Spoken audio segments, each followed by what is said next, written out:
All right, everybody. Welcome back to another podcast. This is actually going to be a special episode of a podcast that may continue if you guys really enjoy it. Because I've got with me Togi, aka Shane Stauffer, and we're going to be going over a couple of things today. It might get a little bit controversial. You're preparing for a podcast with TNF, right? I am, yeah. I'm not 100% sure if I'm going to be doing it or not yet because it does feel like a little bit of a hit piece. So we'll see if I might bring out David Rao with me to like film our end of it. That's a good idea. Yeah, when it comes to going on a podcast like that right off the bat, you definitely want to be prepared. And so I'm going to be asking you some of the hard questions here tonight to make sure that you're fully prepared for TNF and his army when you go down there. All right. Well, pretty much how I want to get this started is just sort of go and give them a little bit of an introduction of like who you are, what you're doing, because I'm not going to lie. We made that video together. So we made a YouTube video lifting together, and I made a bunch of short form content that I just pulled from the YouTube video. And the response has been crazy. Like, I have been getting hate from directions that I didn't know existed. It's been wild because us coming together is such a strange conglomeration. You have the extremely enhanced athlete who's promoting the usage of like anabolic steroids and all that type of stuff, who's pro it, and then you got me who's like the ultimate natty, and in everybody's eyes like the guy who's a pussy. You know what I'm saying? And so go ahead and talk just like a little bit about what content has looked like for you over the past couple years and how you got into it and stuff. Yeah, my name is Shane Stauffer, Togi. I am a controversial steroid TikToker. I've been posting on TikTok for about 2 years now, but over the last 4 months, kind of taking it a little more seriously, been posting on Instagram and TikTok strictly. And pretty much I just post about how much I love anabolic steroids. There's nothing really else to it. I love them. I share my experience with them, the ups and the downs, and just sharing my experience with the world. And you're on your second cycle, correct? Second cycle. We are about 3 months in, so one more month. We might push it. We're going to get blood work done again, and everything's good. We're going to push it to a 20-week cycle. There you go. Okay, so how long officially have you been an enhanced athlete, and how long have you been training for total? Training for about 3.5, a little bit longer than 3.5 years. Been enhanced for, I would say, 10 months, maybe a tiny bit longer. Okay, gotcha. And what made you finally decide to like make the jump from being a natural athlete to an enhanced athlete? This is an interesting question, and some people might disagree with this, but around 11 months ago, I decided I really would like to be an influencer. Like I love fitness and I want to do something with it. And so what's something that I can do that I find fascinating, I enjoy, B, is extremely controversial, and C, people love. You need the trifecta. So I figured the perfect experiment would be taking steroids. And if I don't like it, stop taking them, deal with the consequences, and move on to the next scheme. But this one ended up working decently well for me. So, I've had a good experience with them so far. And you're banned on Instagram right now, or you're not allowed to post, or what's going on with that? So the Instagram, you would think, and everyone, currently I'm shadow banned for 1 year, so all that means is I can't reach a new audience. They won't push my content to anybody new. And everyone is like, oh, it's bound to happen because you just like do steroids on Instagram, which is totally fair. But I got banned for the reason is I posted a video about what supplements I take to combat the negative side effects of gear, and I accidentally left in the price. When I was using a visual, it was like I take telmisartan for my blood pressure, and I accidentally left like the price when I was using a visual of it, and that flags the algorithm, and I got striked immediately, shadow banned. So you didn't get flagged by the Instagram algorithm for literally injecting yourself on camera. It was just because you had the price of telmisartan on there. Exactly. And it was 2 strikes. The first one was I had the price of Enclomiphene, so you would think I fucking learned my lesson, did it, and then I didn't even notice. It just slipped by. But the Instagram algorithm is interesting because everything is by AI. And I was going through their community guidelines, and every video I've ever posted violates like 5 of the guidelines. But it's all by an AI. So like there's certain things you can't say. Like you can't say the word die. That'll flag the algorithm to like check on your video. You can't have the price of anything. You can't use certain emojis. So I get away with it by, posting something and there's not anything that flags the algorithm to like look into it further. But the second I slip up, then it fucking immediately gets on that. Interesting. Okay, I did not know that. Okay, so you've been taking steroids. You've been enhanced for about 9-10 months now. And what has been like the weirdest thing that the weirdest side effect that you've experienced so far? The weirdest side effect that let me think about that. Nothing out of the ordinary. Like everyone, I get all of the textbook side effects, like gyno is probably my least favorite. It's nothing weird because everyone knows you get man boobs if you take steroids, but it's, bizarre seeing your fucking tits grow. So that's not something I enjoy. Something that I've not experienced personally, but I have a couple friends. This one guy at Access I was talking to, and he's talking to me about like how he's taking 750 tren, like 800 tests, no AI blocker, nothing. You're gonna have to tell me who this is off camera. Yeah. But he's like, dude, I'm fucking lactating, like I'm making milk out of my nips, and I was like, dude, that's fucking weird. If that happened to me, I would be extremely concerned, hop off immediately almost. But other than that, I've had nothing weird. Okay, so no lactation. No lactation. And you haven't done tren yet. We discussed that Yeah. in the YouTube video. So you haven't done tren yet. It's just really, really interesting to see all of the different ways that you also get hate. And I've sort of familiarized myself with it by posting content with you, because not only will people hate on you for taking steroids, but the main thing is they'll say that you look natty. You take steroids and you look natty. And so what's your ultimate goal in terms of like trying to show up the people who are saying that? Like, are you just trying to get so big to the point where you just absolutely like mog the crap out of every natty influencer? Like, is that your dream? Is that your goal that you're trying to achieve? Yeah, I mean, I would like one day to become an IFBB pro, and part of that involves mogging every natty to ever walk the planet. So you do want to compete and you do want to become a pro? Yeah, but right now I'm just not big enough, in my opinion. I know you want me to compete, but I would like to get, 3-4 more years of experience before hopping on stage.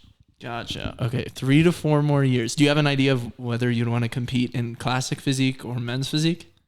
I've not thought that far ahead. No. Yeah. What do you think I should do? That's a toss-up. You can't ask me. I don't know yet. I've been thinking about it, and it's either, I don't know. Classic or men's are both good fits.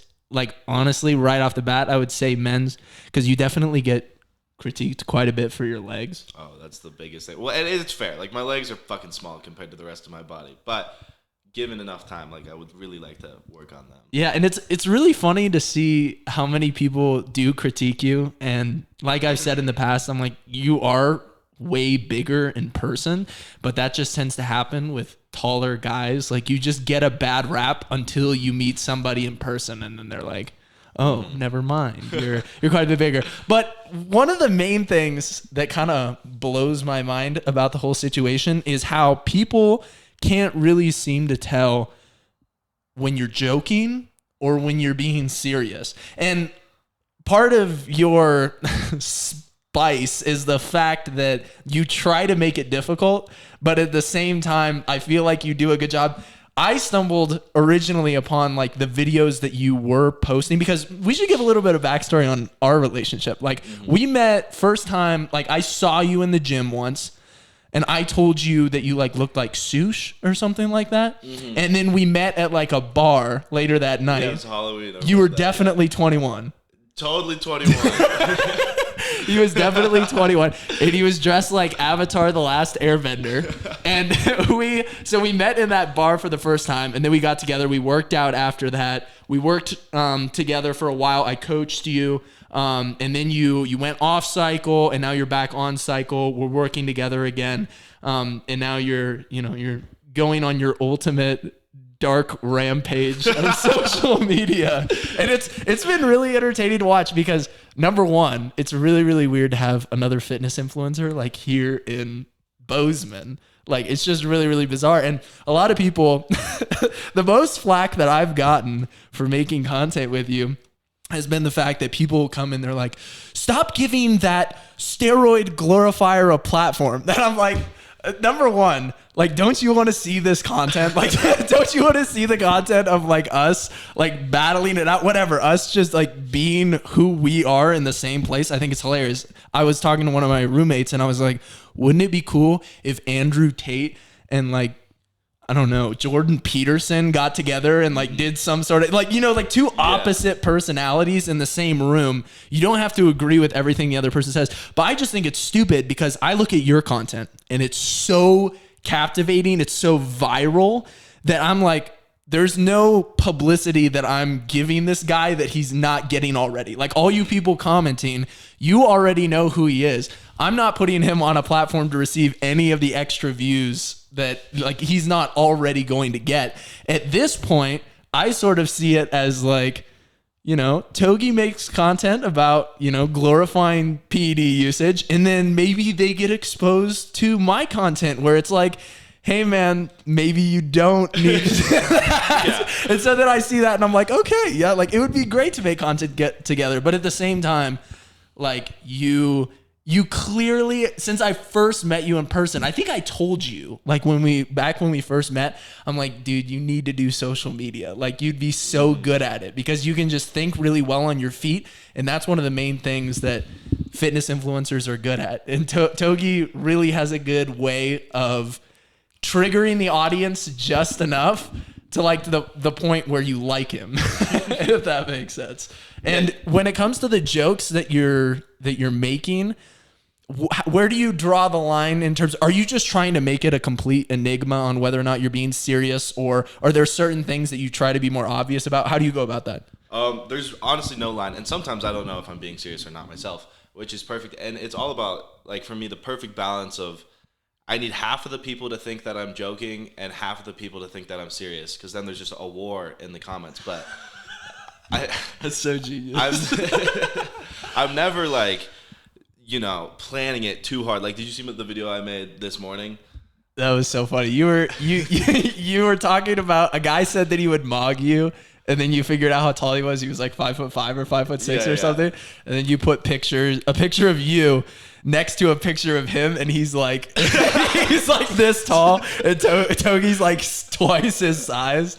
Yeah, and the beautiful thing about that video, it's like, I'm completely serious. Like, if I saw that guy in person, I would just mog the shit out of him. It's not like I'm joking in that aspect. But then I make the comparison, and I make him like 3 feet tall, but just big enough where there's a lot of comments who are like, "That's not a fair comparison." Yeah, they're like, "Dude, he's not 3'6". No, he's 5'6". It's like, obviously, but I don't know.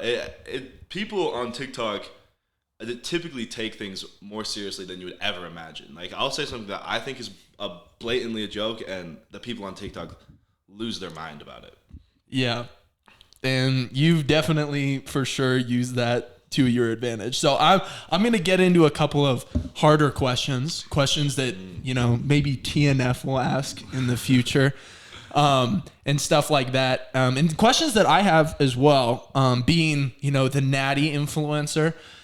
I think that the cool thing about being in sort of watching your content evolve is because I knew you before you started posting it. And so I see all of your content through a lens of I know you, versus everybody else sees your content through the lens of who the hell is this guy, and like why is he flexing on all of us? Why is he trying to piss me off? And yeah, I think that that's really, really cool because I do know him, and it's one of the reasons why I enjoy making content with him, is because you have like created a character. Like, do you think that's an accurate way to depict exactly what you're doing? Oh, 100%, yeah. So you're basically creating a character, kind of like the original D-Trend, sort of like the original D-Trend before he started getting bent over by TNF. So you're sort of creating this controversial personality, and yet I see it as dark humor almost. That's how I see all of your posts. Like, I see them as so funny. All right. Okay, so you're creating this character like D-Tren, and do you ever have doubts about like the character you're creating? Like, maybe I'm going too far. Maybe I'm influencing kids in a way that I shouldn't be influencing them. Well, here's the thing about that. A lot of people think that I'm a bad influence. Well, which is fair. I'm not a good influence by any means.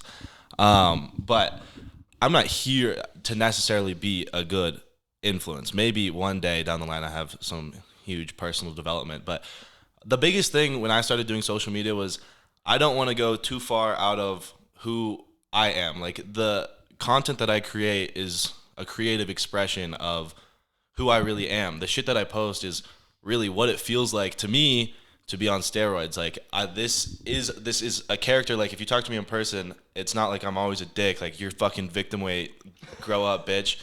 But these things that I think are genuine thoughts, and everything I post is genuine to myself. And I think that is better for me than, like trying to put up a front and trying to be like a better influence, because that's just not who I am right now.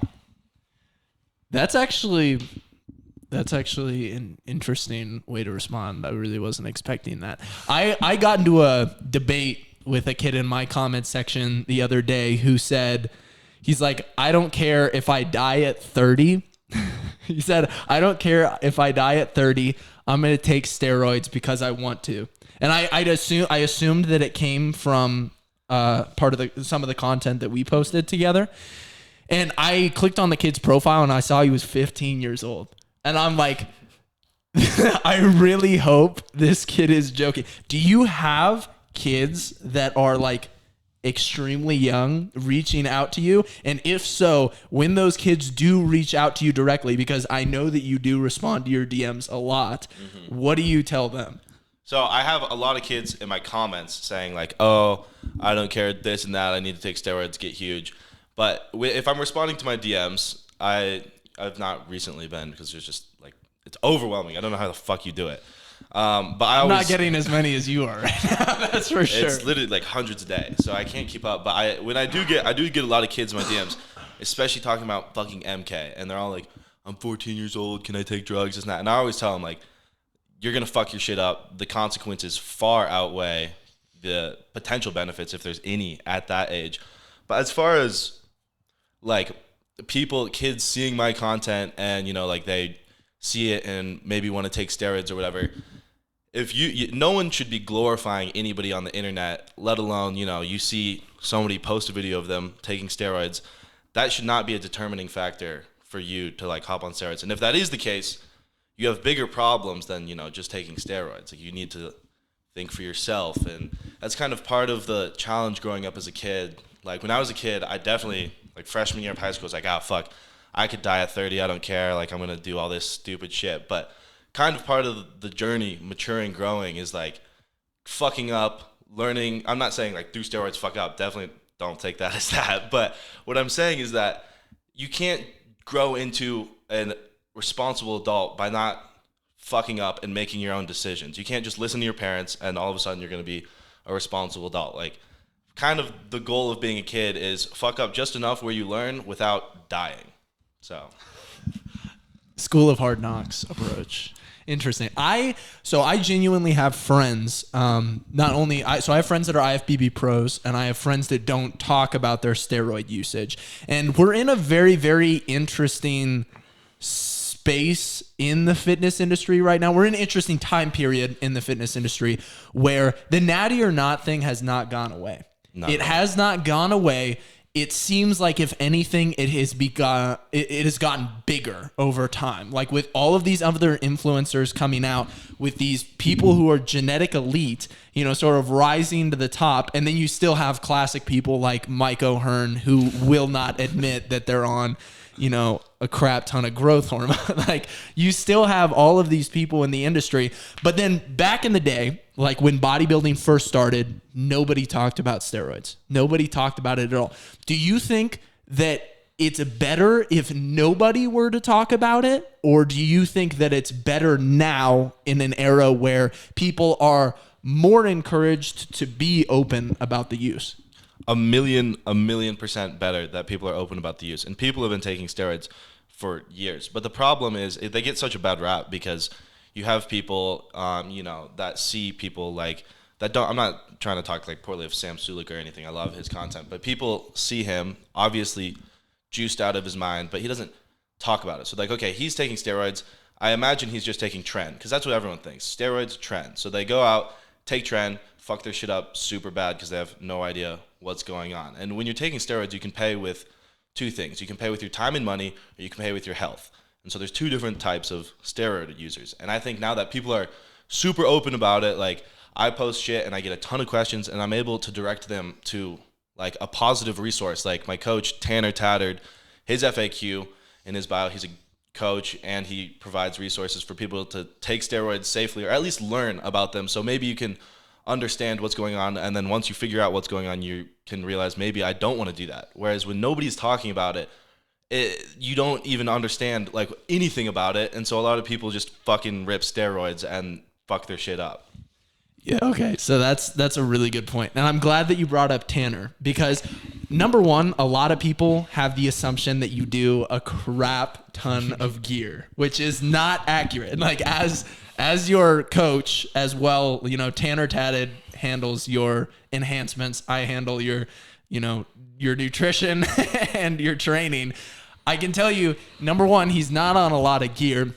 Contrary to what that past video thought, did you see all the comments beneath that? So we were talking about how you said that your test levels were at 3,200. Oh, yeah. And I said, wow, like that's crazy. Your test levels are at 3,200. I said, that's 3 Alex Eubanks worth of testosterone. And everybody's like, bro, he's on 3.2 grams of testosterone. That's ridiculous. He's so small. There's no way he should be on that much. And I had to just go through the comment section and be like, we were talking about nanograms per deciliter, not milligrams per week, because 3.2 grams of testosterone is so messed up. And it's one of those examples almost of just how you can talk openly about something and be honest, and then people can get the complete wrong idea from what you're trying to say. Like there might be a kid out there that since we posted that video might take that and say, Shane is on 3.2 grams of testosterone. I'm going to take 3.2 grams of testosterone when we were talking about nanograms per deciliter, and that's completely different. And his dose of testosterone is a moderate dose for a second cycle. It's appropriate. That goes to show like the true lack of education on steroids, which is part of the problem because like 3.2 grams, nobody takes 3.2 grams of testosterone. Like unless you're fucking... I know a couple people. Okay. But nobody's normal. Like, even Sam Sulek is not taking that much testosterone. Well, maybe he is. I don't know. But, you get what I'm saying. Sam Sulek cycle reveal 3.2 grams of test. Like, that would put your testosterone levels at like 30,000. No like aromatase inhibitor. Okay, so you talked about Tanner and how he's basically helping you a lot with the health side of things and making sure everything's on, because you get your blood work done really regularly, correct? Yeah, at least every 2 months. And I'm kind of, more paranoid about it. Like sometimes I'll get it like, once a month. Just depends. Because it's cheap. Might as well. Gotcha. And when it comes to like the personality that you're developing online, do you ever think that the videos that you're posting may have a negative impact on your ability to like have a career? Like if you're like applying to work at like I don't know, McDonald's, and the McDonald's guy, the guy, he pulls up Shane Stauffer Instagram, sees code Togi, and just a video of like blood dripping out of your arm, and he's like, yeah, dude, we're gonna hire this guy. So I used to be like relatively concerned about my digital footprint, but I mean, I dropped out of college when I was like 19. So I've always known that my path to success is not going to be a desk job. It's not going to be orthodox. So I've never really been like that concerned about ever having a boss again in my life, other than like my current boss at Research M. He obviously doesn't give a fuck. And the kind of the work that I would ever enjoy doing is going to be fine with the digital footprint that I'm leaving. Like anything that would have a problem with it, that's probably a red flag. That's not a job that I want. And I kind of realized all this when I started watching Horse Meat. That kid is extremely successful, and when I first saw him, I was like, this kid has the worst digital footprint I've ever seen in my life. Like he's going to be like, there's never going to amount to anything. This is ridiculous. But I started to realize, like he's on his own path. He's not worried at all about, the employer seeing him talk about cream pieing his grandma. Yeah. And that kind of goes back to what I originally said about how I view a lot of your content as dark humor. Like, cause I love watching dark humor comedians, just talking about super messed up stuff like Bill Burr. And they always have a way of making it funny. And then when you think about it again, you're like, oh my goodness, like that's so messed up. And I feel that way about your videos. And that's kind of the category that I like to put it in. So you kind of talked about how you don't really feel like being a role model right now. So do you feel like telling people what they should or shouldn't be doing? First of all, do you tell people not to take specific things and tell them to like have their rat take specific things, right? Well, I don't even talk about like a rat usually. I just like I only when I'm on the internet I talk about what I take, and because people are curious about what I take always, and I don't give a fuck if you guys know. I'm very open and honest about every lesson that I take, but a lot of people ask me for advice and stuff. I'm a 21-year-old with no education. I'm not really qualified to be giving, advice. So I try my best to avoid giving advice on things that I feel confident in everything that I take, but even then I try to avoid giving direct advice to people. You know what's really funny? And I'm not sure if a lot of people in the fitness industry remember this, but the first ever Sush video that I saw on TikTok was a video where he was like working out in his garage. This is when he had like 10,000 followers on TikTok. He came up on my page, and he had a syringe and he was fake injecting his arm, because I think he was just like on SARMs at the time. Yeah. But he had a syringe. He was like fake injecting his arm, and he was like, I can't remember what the joke was, but it was something along the lines like, I'm gonna die young. I'm gonna die huge. Mm-hmm. It was like along the lines of that. And that's originally how he got a lot of his popularity, was kind of playing with that line of, like, oh, I'm not Natty. I'm taking SARMs. I'm taking this, like fake injecting, and sort of playing around in that Natty, not Natty area. And it's so weird to see just how popular it still is. Like, you think that it would have died off by now, but my goal as like a natural bodybuilder is I want to keep that going. Like I don't want the Natty or not controversy to go away, because I think that it really spices up natural bodybuilding. And that's what I want to do. Like I want natural bodybuilding to be something that people get together and watch, that like bodybuilding, Instagram accounts post about. Like I want natural bodybuilding news to be a thing. And I think that with social media and being able to see all these freaks come out of the woodworks, like people that, 10 years ago, if you had told me they were natural, I would not believe you, but I believe they're natural. I just think that they're genetic phenoms. Getting to see all those people kind of come out of the works is really going to make for some interesting changes in like the fitness industry in the upcoming future. But do you actually have like a negative view of natural bodybuilders? No, not at all. I think it's fascinating. I think you've done a great job as well of making it interesting again, because before I met you, I couldn't have cared less, but now it's like you have clients like your guy Travis, and I'm like, holy fuck, this is genuinely incredible to see somebody that's natural, just fucking 17 years old, look so much better than 90% of dudes that use gear. So I think it's absolutely fascinating. And no, I have no problem with natural bodybuilding. I think, more power to you. And I actually have quite a few friends who really like the idea of not talking about steroids at all and just going back to like the old version of bodybuilding where they're like, let's keep it secret and like let's keep it classy, you know what I'm saying? And let's not like tell everybody about it. Like they can figure out about it if they want to do it, but let's just like keep that on the down low. Like I genuinely have people that hold that opinion. And the problem is, you know, you want to live in an information age where people can go out and they can use these things safely, but at the same time, making videos about it, you're exposing more people to it that may not like be exposed to it. I mean, it's tough even to make that argument because it's kind of a hypothetical. Like, would these people figure out about steroids anyways? Like, probably. Like, they probably would. Is it better for them to figure it out through you or through, you know, a Reddit forum or something along those lines? It's a very, very complicated issue, which is why I have watched people that I personally do not like their style of content revolving around gear, but I feel I don't know. It might be just a total personal bias thing because like I knew you before any of it, but I feel like you do it better in terms of you make it funny, and to me you make it very obvious that it's an act. And it blows my mind that some people can't figure that out. Well, I mean, I get it. If you don't know me, it's very hard to make a judgment off of, you know. And a lot of my videos where I show more of my true, genuine self.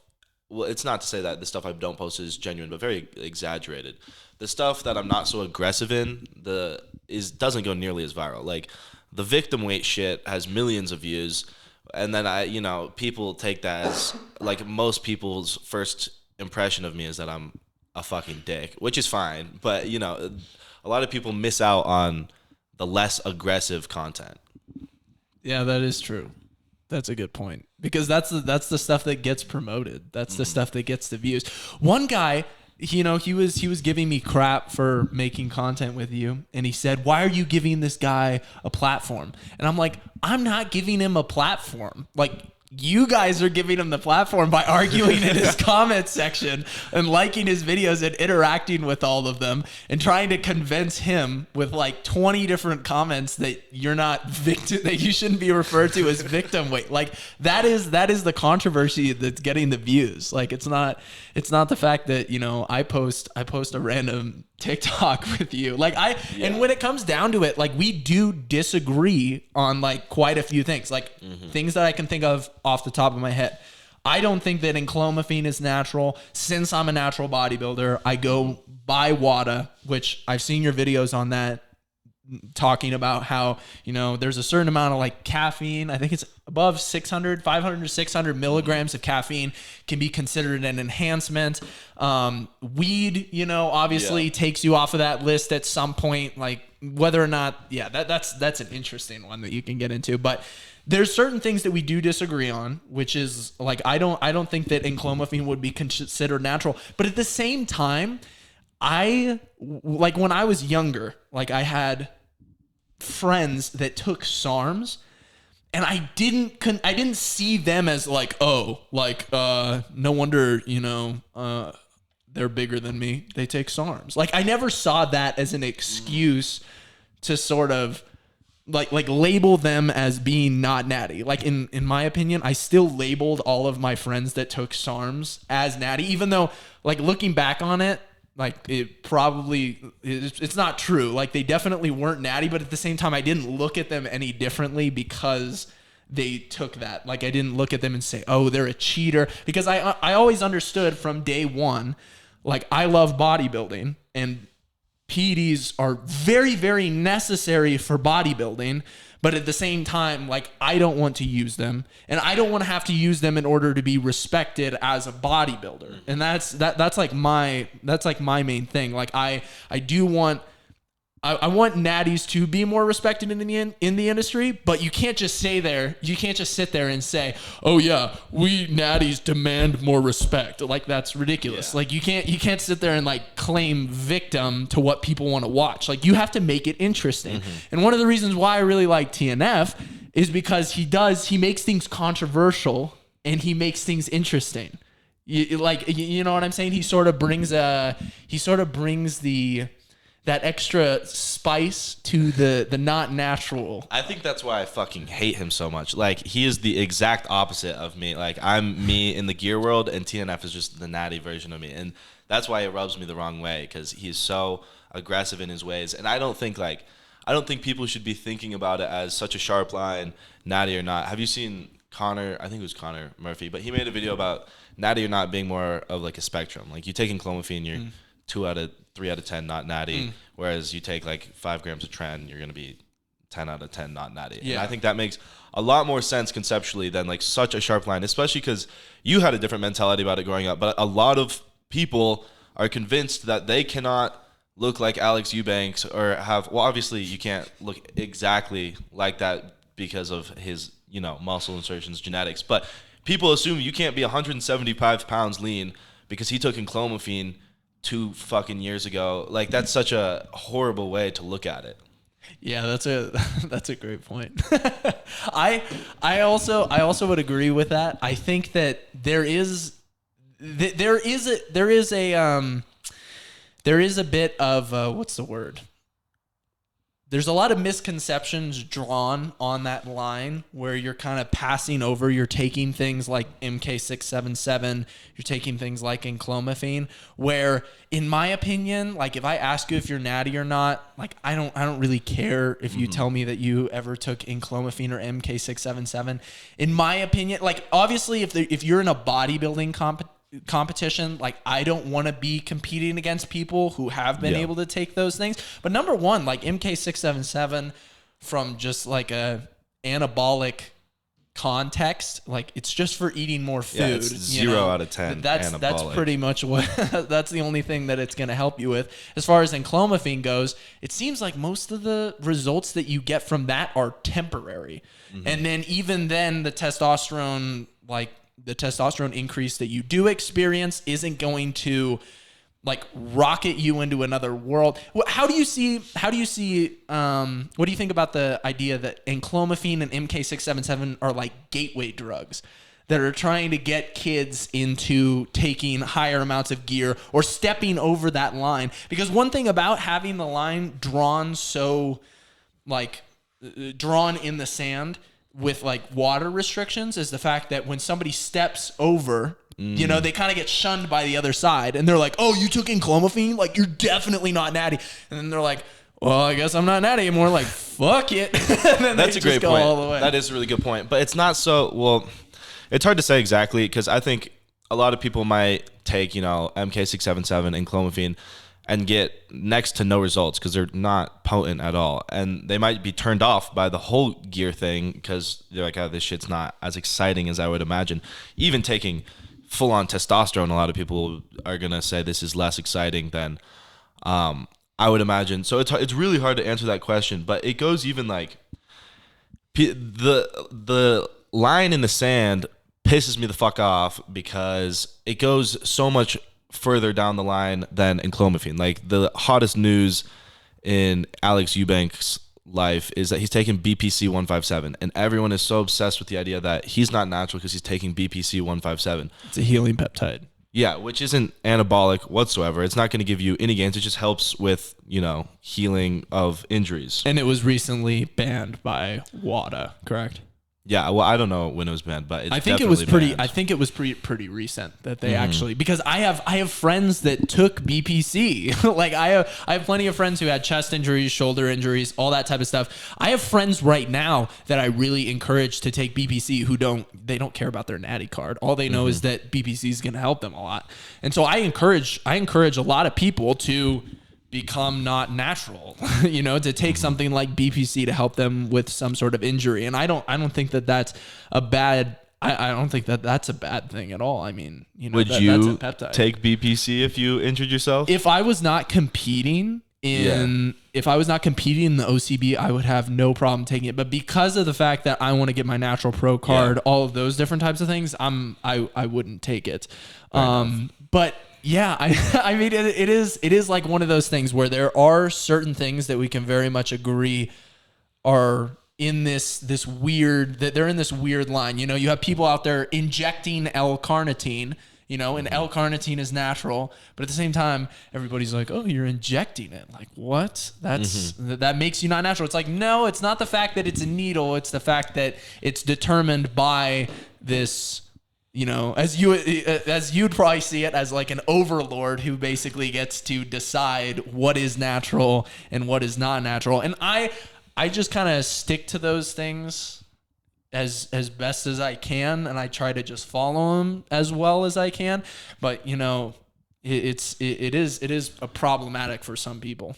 Yeah, I think some of my frustration with WADA might be due to lack of education, but I to me, it's like their decisions seem completely arbitrary. Like, and hating authority. Yeah, sure. That too. Issue with authority. But some of their decisions, it just doesn't, you know, make sense to me. Like certain eye drops make you not natty, which I don't know. It's very frustrating to me that people fucking think of these people as like a lord. And I blame TNF. I really do blame TNF. He fucking pushes this agenda so hard on people, and a lot of kids don't understand what WADA is. They just hear TNF talk about it, and now they know banned by WADA, and you're automatically blasting trend is what it feels like. So I had a kid in my DMs the other day, and what he said was he was borderline tears, probably. Maybe, probably not. But he said, Brandon, he said, I took growth hormone from the ages of 5 to 10 to help me grow taller. Oh, no, and he said that shit didn't work. He said, I'm still short. He said, does that make me not natty, Brandon? What'd you tell him? What I told him was, I said, in my book, son, you are very much still natty. I said, with WADA, you would have to probably submit some sort of application. And this is one thing that I actually wanted to talk about with you as well, is the fact that I am on thyroid medication. So hypothyroid runs in my family. I was diagnosed at like 18, 19 years old, very, very young. And I actually take thyroid medication, and it's something that the OCB allows me to take because I submit a formal application. I say, hey, I was diagnosed with hypothyroid. It runs in my family. When I was 18 years old, I take this much, and then they pretty much say, okay, yep, that's your regulated dose. That's what's given to you by the doctor, and that's fine. But then testosterone, they're like, nope, like you can't apply for that. You know what I'm saying? Yeah, so it kind 100%. Of it's pretty interesting how it goes, for sure. And that's kind of one of the things that like it does walk the line. You know, it walks the line between natty versus not natty. But I think it's good that you like talk about these things and explain these things, so that, because you know, to you and I, we understand what's going on there, and obviously that still falls under the lines of natty. Like it's prescribed, it's fine with the OCB, but a lot of people will hear that surface level and be like, not natty because WADA says this, even though they're not looking into like what it actually you're taking, and it's prescribed. It's completely natural. In my opinion, so this is this is kind of the opinion that I've developed, and who knows, like maybe this opinion will bite me in the ass in the future, but pretty much how I see it is, if somebody is on stage with me, I am going to be competing with them. I do not care if they are natural or not. What I care about is whether or not I'm going to beat them. In my opinion, that's the only thing that is in my mind. If they made it to that stage, if they pass their polygraph, if they're going to pass their drug test, you know, if they beat me, like I got beat by some freaks at the last bodybuilding show I was at. They looked absolutely insane. It was never even a question in my head. Like, in my opinion, I just want to make natural bodybuilding a thing where, you know, you have to be able to pass the tests. You have to be able to live up to their standards in order to step on the stage. And then once you step on the stage, like, it's free reign. You know, people have had their first place, second place, third place, their trophies stripped from them because they get tested positive. for steroid use after that. Are there people who probably have cycled onto something and then cycled off and then like didn't really know about it being natural, competed in a competition and, you know, they tested clean? Like, yeah, that is probably true. Do I care? I really don't. Like, I really just don't care about that. To me, it's just more about like bodybuilding in general. It's complicated because it is a you versus you sport. But at the same time, for me, it's extremely personal. It's, am I making progress? Am I continuing to get better? Did I do the best that I possibly could and bring the best package that I possibly could to stage? And at one aspect, I do care about the other people I'm competing against and whether or not I'm better at them, but I don't care. You know, I don't really care if they're juiced out of their mind, if they were, you know, playing tricks. Like, it's not in my alley to worry about that type of stuff. You know, I will worry about the variables that I can control, you know, and I can't control those variables. So there's really no point in worrying about it. Yeah. And I mean, that's the only way to look at it. There's no reason to bitch and moan about that kind of stuff. And a lot of people look at it all wrong and would be extremely offended if they lost to a guy that, you know, tested positive in the end, but they're running that risk. Yeah. What's so funny to me is I have friends, like being involved in the fitness industry, I have so many friends who look so crazy, who I know are natural, that I'm like, I step on stage next to somebody and they look crazy, and I'm like, yeah, he's just a genetic freak. I'm like, I'm in the fitness industry, I see him all the time. You know what I'm saying? And I know that these people are natural.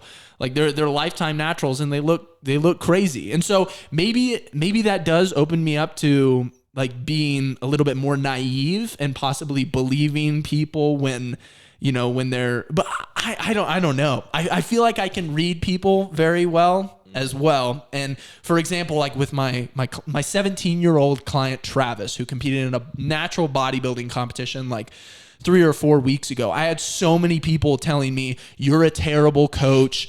You are so naive. Your 17-year-old client who is in high school is most definitely blasting rocket ships off without telling you. And I'm like, dude, there is no chance that is happening. Not only is he getting drug tested, he's a 17-year-old. Like, you think that his parents are helping him? He would just go compete in an NPC show. He could win an NPC show. Like, that's how crazy he is. But he wants to compete in a natural bodybuilding competition because he's natural. Like, he's a natural bodybuilder. You would know. A lot of people, you know, physique aside, it's pretty easy to tell when somebody is on steroids. That definitely does become, I feel like when you get more involved with the fitness industry, then you just become a lot better at, I would say that there are probably 2 people in the fitness industry who I'm skeptical of that claim to be natty. Like, there's 2 of them that I can think of off the top of my head. And their physiques are just so mind blowing that I'm like, this is crazy, but they've been drug tested regularly, all that type of stuff. And I'm like, wow. And I'm starting to come around. You know, it's one of those things where when I first saw them, didn't think they were natural. Now I'm like, you know what? They probably are natural. They're just absolute freaks. So I'm gonna take a piss. Yeah, go ahead. Send it. We've got some questions to answer now, or things to talk about. Ooh, yeah, this is gonna be good. This is gonna be good. Stick around.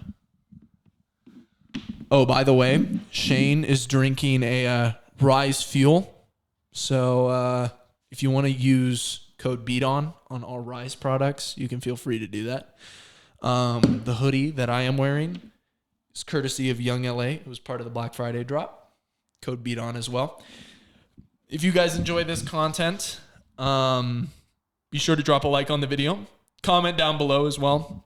It's just going to be really interesting to see how everybody responds to this comment. And I already know that I have a lot of questions and things that I'm going to wish that I had brought up, but you know, maybe we'll do more of these podcasts in the future. Hopefully that'll be the case. Do you have any plans of, what's the word? Do you plan on staying in Bozeman for quite a while longer? We didn't even talk about like your current situation. Like, you said that you dropped out of college, but at the same time you're in a frat. Oh yeah, I honestly don't know how that works. I don't think I'm like technically allowed to be in the frat, but I still pay my dues. I'm still on the roster, so I don't know how it works. To be honest with you. But I also live in a fucking frat, which is So interesting. you live in a frat and you don't go to school. I did not know that was a thing. I didn't either. I don't know if it is a thing, to be honest. What made you decide, like, yeah, this is where I want to live? Well, so I moved back. I dropped out of school, moved back to Boulder, Colorado, which I love it there. But I came back out here for what should be my senior year, just because all of my friends are, like, all of my best friends are living here doing their senior year. So I figured it'd be fun to, get to spend one last year living with them before everyone goes their own ways, gets a job and whatnot. So kind of just like a little side quest, I guess. Okay. Yeah, That's so frat boy interesting. side I was quest. thinking about that when you said that. You're like, yeah, I dropped out of school, and I was like, he's in a frat. Like, oh, wait a second. Do you go to like all the frat parties and stuff? That's what I'm doing tonight. Well, no, I don't go to all of them. I drink on cycle. I used to drink a lot, and then Tanner was like, fucking cut that out, dude. So I was like, yeah, probably right. I probably drink once a month now, but tonight we're doing a party, so I'll be there. Maybe. I'm gonna film some stuff for the YouTube video. I don't know what I can post on YouTube. Like, can I post a video of me like drinking on YouTube or? Ooh, dude, don't ask me that.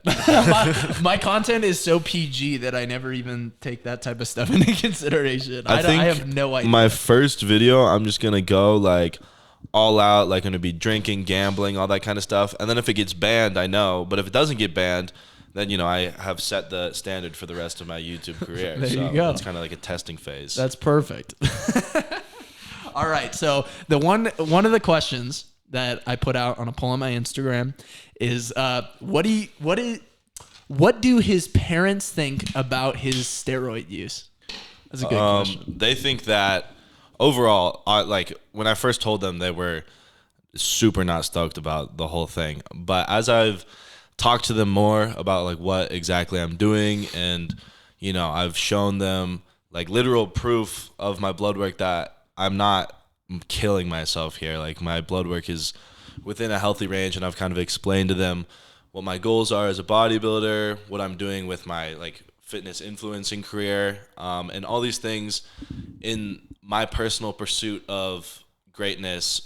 Part of that involves taking steroids. Obviously, that's not for everyone. But with my current game plan, that's a big part of it. And my parents are very supportive of everything, that I do, so long as I'm not, like, completely killing myself. So they've come around to it. They don't mind at all anymore. But my mom's still hearing their jabs at me like, oh, like, your face is getting too fucking fat from the steroids. Like, you should stop. But they're supportive. Gotcha. Okay. That's a good question. This one says, talk about Enclomiphene and Clomid. I think we already talked about that quite a bit. I don't think Enclomiphene and Clomid are natural. I mean, yeah, I don't think that they're natural. Number one, you're kind of a dumbass if you take Clomid. Like, I remember Alex Eubank when I was living with him in, the Swole house, and he was thinking about jumping on Clomid to boost his testosterone levels. And I was like, that is the stupidest thing you can do. Like, you're going to become a woman. Like, you're just going to get super emotional and it's going to be terrible. Your estrogen's going to be high, all that type of stuff. Can you agree that taking Clomid as a natty is ridiculous? Yeah, and I also think, I completely agree with that. I'm not the most educated on Clomid specifically, but as far as Enclomiphene goes, you have to understand that you're not going to get anabolic gains. You're going to get a 20th maybe of actual testosterone. So a lot of people, spend their money, and, there are some like potential health risks with Enclomiphene, and you just understand that it's not going to do really nearly what a lot of people think it's going to do. And a lot of people online, like some of the research guys, are not the best about it. They make it seem like it's this fucking miracle drug, and it could potentially double your testosterone if you're at like 400. But the difference between 400 and 800, you're not really gonna, honestly, you might not even feel different at all. Yeah, and that's a great point. Like, I have a ton of people reaching out to me, and they're like, dude, I had 600 nanogram per deciliter test levels, and now I'm at 800. And I'm like, did you notice anything? And they're like, well, no, not really. I'm like, yeah, that's because as long as you're within like the natural spectrum, like, it's not going to make a huge difference. If you're hypogonadal and then you take enclomiphene, you're going to notice a big difference. If you go from literally your testosterone levels being that of an old man or a woman, and then you get a big boost in testosterone, you're going to notice a huge difference. But if you're just playing around in the natural levels, like it's really not going to be that crazy. So, enclomiphene and Clomid, that's kind of the take on that. And you would call them Natty. I would call them Natty, yes. Yeah. So disagreement. Let's see here. What's another good? No, bro, we can't do that one. Why you stopped playing baseball? Did you play baseball? Oh yeah, I used to be like elite level baseball player when I was 12. Little League World Series and all that.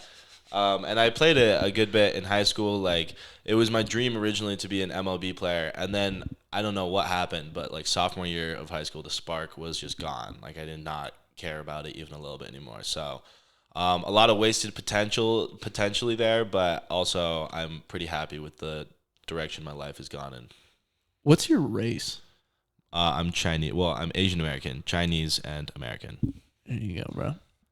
A lot of people think I'm Mexican, which is interesting to me. Like, half of my TikTok audience is, I was looking at my like analytics, about half of them are from Mexico, which is interesting. There you go.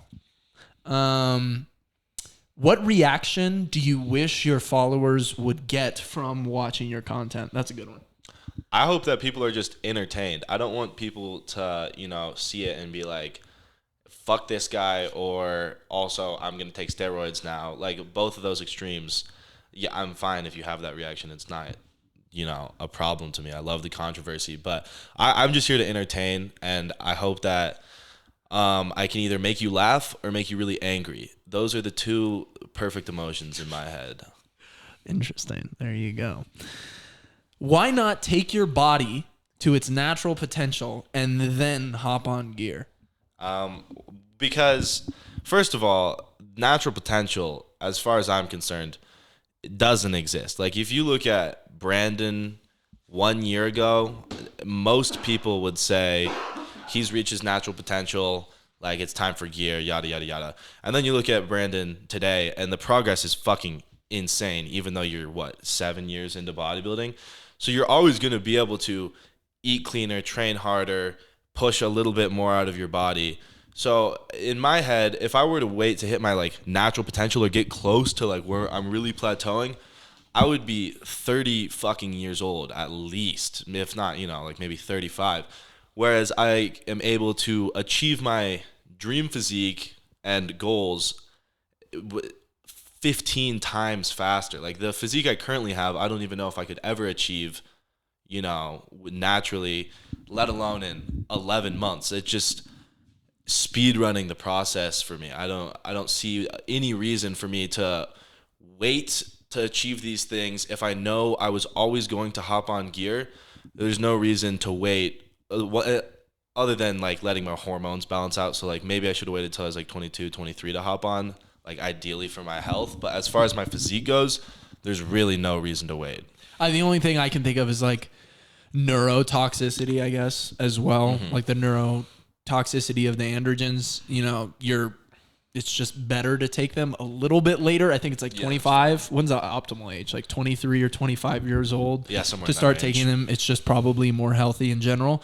But I mean, just not taking them in general is more healthy. So yeah, it's definitely a complicated thing, the natural genetic potential, because people do continue to make progress. And if you look at really good natural bodybuilders, if you look at like they're in their 40s and they're still training and they're still making small amounts of progress, and small amounts of progress over 10 years, it adds up to make a pretty substantial difference. That's one of the cool things that I do enjoy about bodybuilding is kind of that. And looking from an outside perspective, I personally do think that you could have achieved the physique that you have now. Definitely not in the matter of time that it would have taken.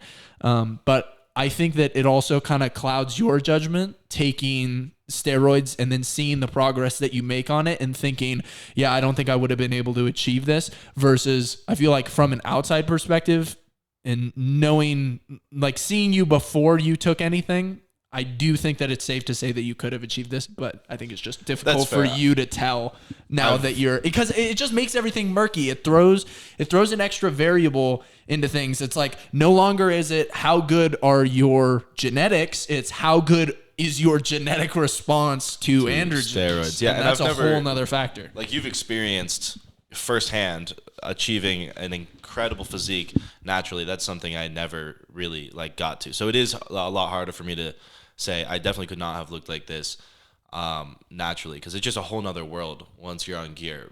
But yeah, I just don't think like it's a difficult hypothetical. Yeah, definitely. All right, faith and bodybuilding. This is a good one. No, number one, are you religious or are you? I do not fall. I was forget about what to the say term spiritual. I'm gonna say spiritual. that. It's hella spiritual, dude. He's I a do not. Sagittarius. I do not fall under any specific religion. I forget what the term is called when you believe agnostic. Yeah, agnostic. Believe in a God, but not any one religion. Okay, gotcha. So you believe that God exists, and he says faith and bodybuilding philosophies for why or why to use gear or why not to use gear.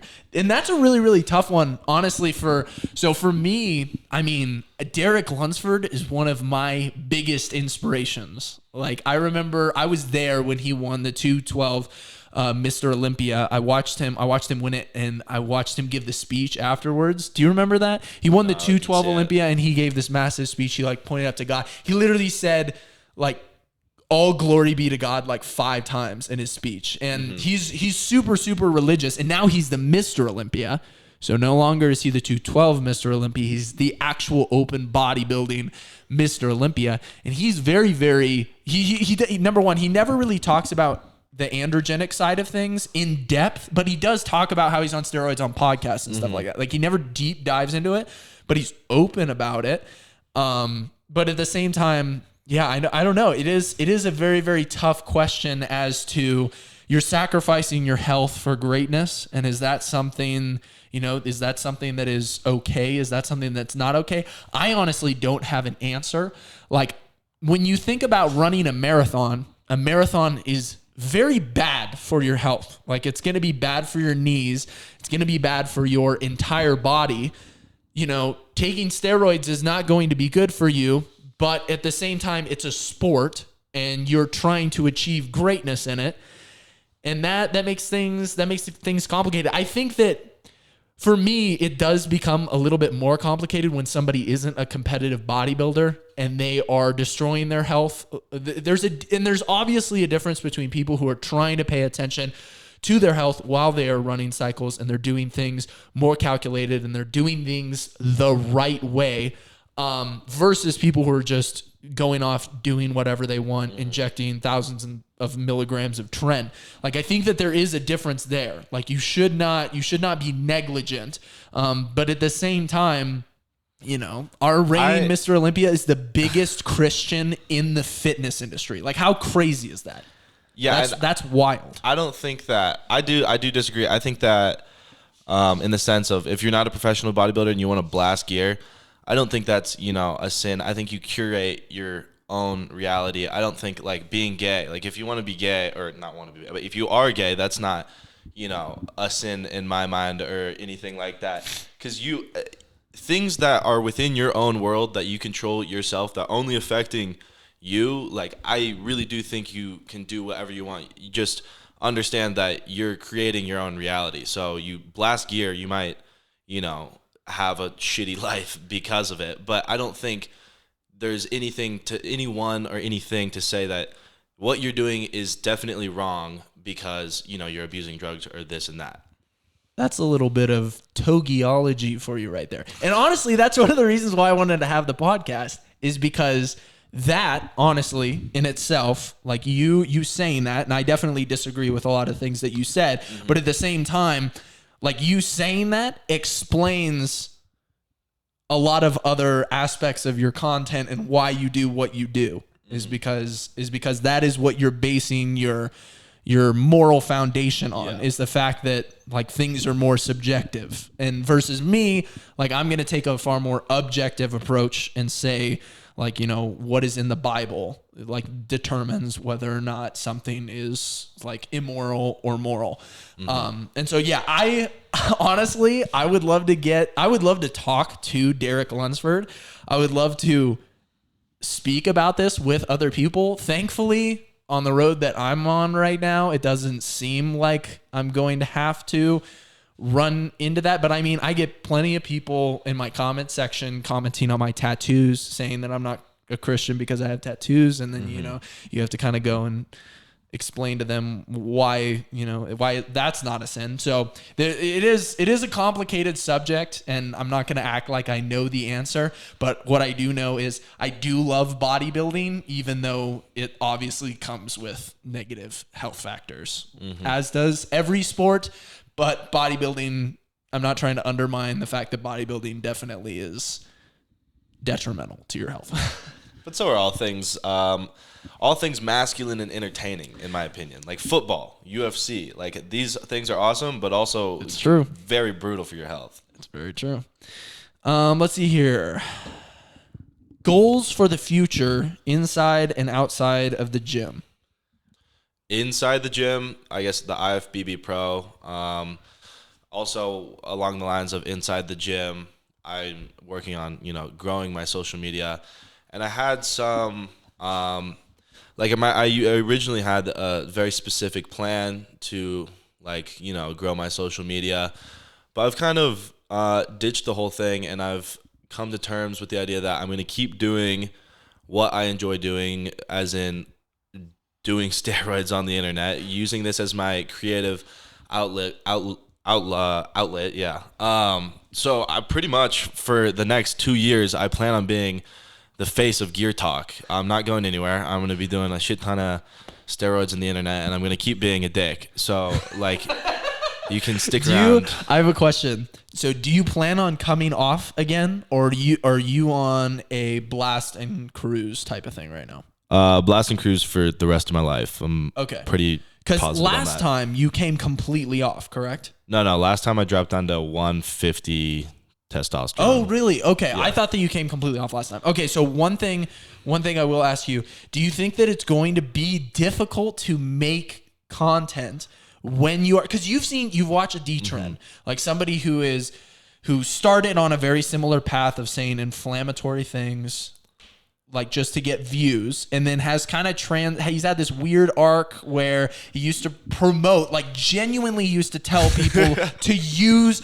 1,500 milligrams of tren like per week. Yeah. Like he used to genuinely tell people that. And now he's like, guys, don't do this. It destroys your life. All that type of stuff. Do you see yourself as going like through those phases, or even when you're off cycle, do you still plan on being a dick? Do you still plan on like calling people victim weight? People assume steroids, and in some people steroids change you a lot. But what a lot of people don't understand is that D-Trend is still taking a shit ton of gear. He's on cycle right now. He talks about it openly. Not the same doses that he used to run, but he's blasting gear. His change in personality is due to something else. And I'm positive that when I'm cruising, I'm going to be the same me. I'm not going to look fucking insane. Or not like I look insane, but I'm not going to have that like on fucking gear look. But the content's not going to change. Maybe a little more educational content, just because I can't post, as many edits and stuff, especially because I'm going to get my gyno removed after this cycle. So for about 2 months, I won't be able to train. So I guess during that time frame, things are going to be changed up. But overall, I do not plan on turning into like a kind of like a D-Trend soy boy vibe. I'm going to stick with what I know and what I enjoy. There you go. Okay. This one just says where to buy steroids. Oh my god, I get so many DMs. The classic response to that is, if you need to ask that question, you shouldn't be buying. So just let's leave it at that. The difference between lifetime Natty and recently Natty. How to spot a fraud versus an honest influence. the difference between a lifetime natty and a recent. I think he's saying that somebody like blasted and then came off. I think that's what he's saying, because that's a pretty common thing, I guess, nowadays, is people like will come off and then claim to be natty when they're actually, and some people claim to be natty when they're still on like testosterone replacement therapy. And I think one of the things that I should go back and touch on is the fact that when it comes to my morality, I don't see any issue with using like testosterone therapy in the future. Like, I don't think that that's wrong. Like, that's optimizing for health. In my opinion right now, I think I would be substantially more healthy, especially being a natural bodybuilder, if I were to do TRT right now. Like, I would be more healthy because my levels get low while I'm dieting for a competition, and my body would genuinely be more healthy if I was, if I wasn't natty. But yeah, that's just one thing that I wanted to go back and touch on. But I don't know. What do you think are like the what do you think? How do you spot the difference between like a fraud and an honest influence? Number one way, in my opinion, like, you kind of get to learn what's natty and not as you are around more people that, take steroids. But for somebody that's not around people that use gear a lot, the easiest way, in my opinion, is if somebody's got a shit ton of quad veins when they're not working out, you're just walking around and your legs are vascular as hell, you're on at least testosterone. That's really funny, because we were talking about the other day, like, what body fat percentage you were. We were debating. Like, I thought he was a lower body fat percentage and he thought he was a higher body fat percentage. And then he posts this photo on Instagram of him just having the fattest leg vein, like going down his adductor and then into his quad. Mm-hmm. And genuinely, at my very, very leanest for a natural bodybuilding show, I did not have close, at like 6% body fat, I did not have close to that level of vascularity in my legs, and he has it when he's like 12% body fat. So that's actually a very, very good thing. That's one thing I'm very jealous of, that gear users get veins. Just like veins all the time. But you got fucking crazy shoulder veins, which is why a lot of people think you're on gear, because that's another big tell, is if somebody's got overdeveloped shoulders. Don't say that. No. Exposed. Oh no. No, that's fine. That is a good compliment. Let's see here. Mentality on training. Mentality on training, natural versus enhanced. I think you made a video about this recently. Yeah, it just feels like when you're enhanced, the video I made was a little bit aggressive, right? The way I described it was, if you're natty, imagine the best fucking pump you've ever gotten in your life, like skin-splitting pump. That's how an enhanced lifter feels after going on a walk and it's over 75 degrees outside. Obviously, that's a decent exaggeration. But the way I would describe it is, when you're enhanced, it's like when you're walking around and it's hot outside, it does feel like you have like a pretty insane pump. And then when you work out, it's like if your pump could get a pump. It's very hard to describe, but it's makes natural. I don't think I could ever lift naturally again. Lifting on gear is so much more exciting, so much more fun, that it would be too boring to do a natty lift. Do you think, this is one of my questions, do you think that you are a net positive or a net negative to the fitness industry? That's a good question. I'm going to say neutral. I've not thought about this too much because, like I said, I'm not on any specific mission to, like, be a good influence. But I also think, so I do make steroids seem like they're a lot of fun, which they are, but I can see how that would have potential negative consequences. But I also think it's good to, shed some light on the fact that almost everybody is taking steroids, and, it just gives people a better idea of like what's going on with the fitness community, with how, open I am. A lot of people think I look, natural, my transformation's natural, but that's just because they're being lied to by so many people. And also gets rid of the stigma. I'm trying at least to get rid of the stigma of steroids being, a horrible, horrible thing. Like I said, there's two kinds of steroid users: those who pay with a majority of their health or a majority of their time and money. And I'm trying to kind of push more people to understanding that if you educate yourself and you have the money to do it, you can do it in kind of a safe manner rather than just, blasting trend without a clue. Yeah, that's a good answer. And when it comes down to it, I appreciate, being able to hear all of these different views from you. I think it's so funny that some people just really don't want certain people to be heard at all, or have their even put their opinions out there, because they're like, if they disagree with something, they're like, I don't want to hear it. And people are so quick, like it's crazy. Even the people who believe in free speech and all this type of stuff, they're like, no, that guy shouldn't have a platform. Like, you shouldn't be making content with that guy. Like, I think that's so I think that's so ridiculous. It's like you need to stop for a second and just realize, like, it's okay for people to disagree on things. It's okay for people. And what's entertaining is, and what's really thought-provoking is seeing the people that disagree, like, talk about what they believe and like why they believe it. And then you make the judgments and you make the calls for yourself. Like, that's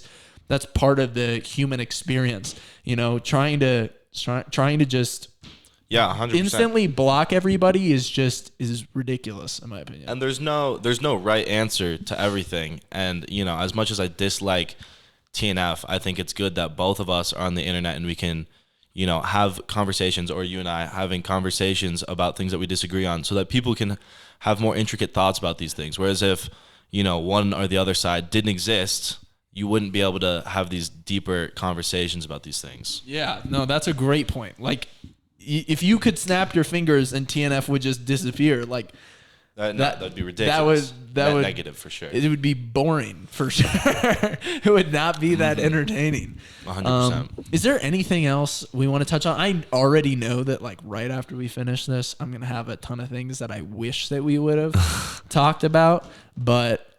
Let me think. But I have a feeling I hope people are gonna like this, and I hope we get to do it. Yeah, because this is your first podcast ever. Oh yeah. So it kind of gives you a little bit of an idea who Togi is, what he stands for, what his opinions, what his ideals are.